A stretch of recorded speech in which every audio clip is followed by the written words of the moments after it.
Premier Leaguein Ingiliz taphni torbee 25ffaa sanbataa fi dilbata dhufu gaggeeffamaa taphoota eegamoo keessaa inni jalqabaa morkii Liverpooliif Manchester City'ti.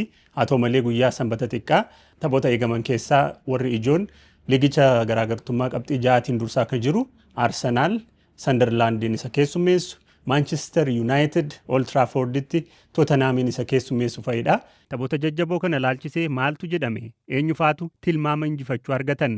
Bor sa'a 9:00 United Tottenhamin keessummeessa. United torbee darbe Fulhamiin akka itti injifate carraa qabeessummaas of keessaa qabaa jedha saatan. Ammoo Michael Carrick jalatti tapha walitti aanu 3 injifataniiru. Akka gaariis jiru.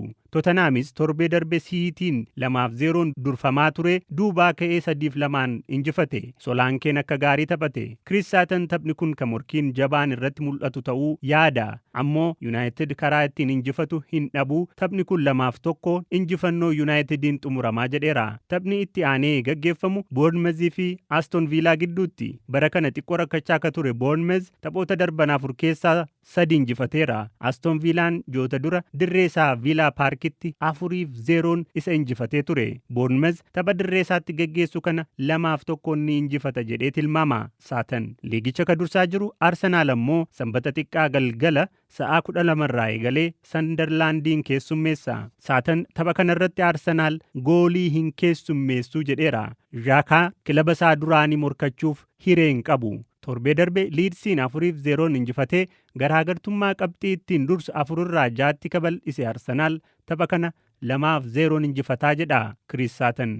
Chelsea'n Wolves waliin Newcastle ammoo Brentford waliin morkiin godhan taphoota sanbataa keessaa warra biroodha. Sutton Chelsea'n dirree isaa malee 2-1 injifataa jedheera. Newcastle's dirree isaa St James Parkitti akkanuma 2-1 injifata jedhee tilmaame. Dilbata taphoota 2 qofatu gaggeeffama. Ka jalqabaa morkii Brightoniif Crystal Palace. Taphataan duraanii Liverpool James Milner tapha dilbataa kana irratti kilaba isaa ijoollummaa Brightoniif yoo hiriire yeroo 653ffaaf tapha Premier League irratti hiriiruun riikardii Garth Baarii ni qooddata.